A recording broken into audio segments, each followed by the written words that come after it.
everyone. Thank you so much for watching our first financial update video. We've been doing a lot of these updates on Sunday mornings, and we're just kind of testing the idea of kind of doing these in videos that you can watch throughout the week. And so I'm very encouraged and glad that you are joining us, because we want to make sure that each one of us and all of us together as a church are really up to date on kind of what's going on and a lot of behind the scenes business, financial issues that are going on with the church. And so this is a great way.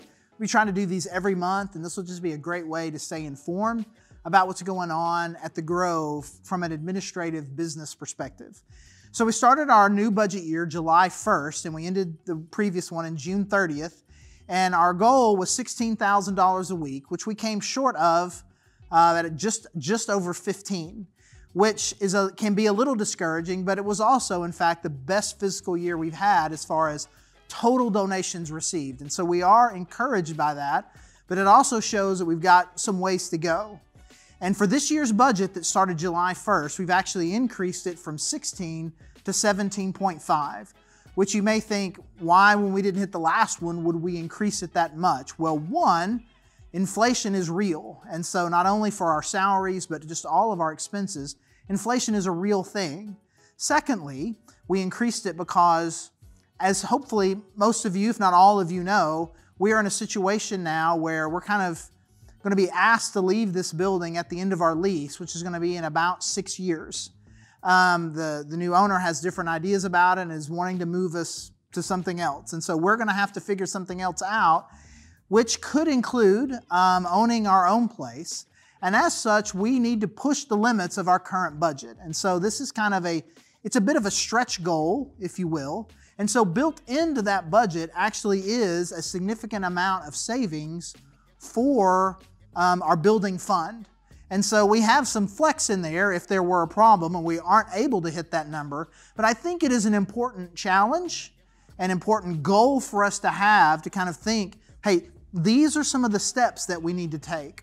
So through July, we're averaging about 12, which is not particularly alarming because there is a significant amount of our support, our giving, our resources that come through larger one-time gifts. And so those one-time gifts will be able to help some of that, but not all of it.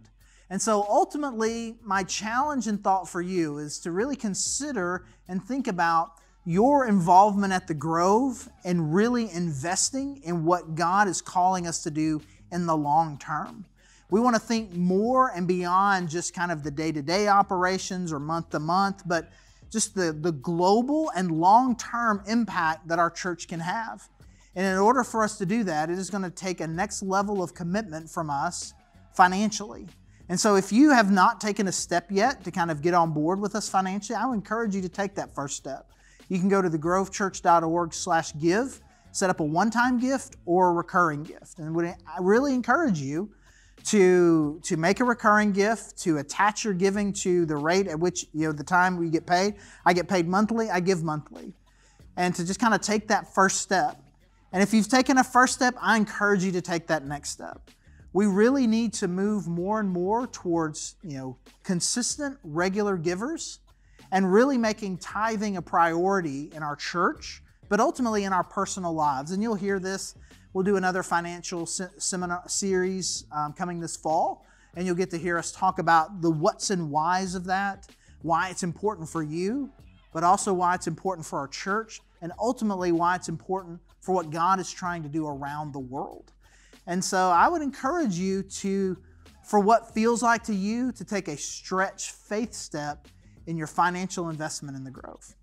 But some of you, we have a handful of people whose giving, the way that they do it, because of the types of their resources, their types of their job, are really more quarterly or semi-annually or annual givers. And if that's the situation that you're in, I would encourage you to email me, charlie@thegrovechurch.org.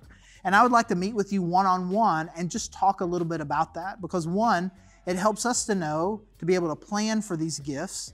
And also it can be an opportunity for us to engage about really the next level strategic nature of investment at the Grove Church and what it can be.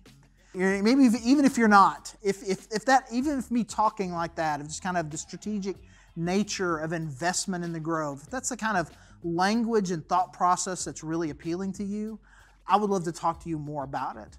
Because on Sunday mornings, we want to be really mindful of new people and not be talking about these kind of business things that can be really off-putting or confusing to new people. But I am really excited about what God is calling the Grove to do, what our future is. And so if you want to hear more about that and kind of how your financial investment can help that strategically, I would love to meet with you. Charlie@thegrovechurch.org. And lastly, I would add this. Your presence here is vital. We are seeing new people and visitors come every week, and people are getting recommitted and reconnected to church in the fall. And your presence here allows us to love them better and serve them better, in addition to just the presence of God and community in your life. And so I just encourage you, in addition to thinking about your finances, to kind of recommit to have your presence here on Sundays, just have a stronger, more consistent presence. And we can talk about small groups and serving and all those things, but we'll just leave it right there for now. And so I want you to be mindful, be watching out for what we're doing on our giving progress, and to be thoughtful and prayerful about what your commitment can be. Thank you so much for joining us, and I hope you have a blessed day and a blessed week, and we'll see you Sunday.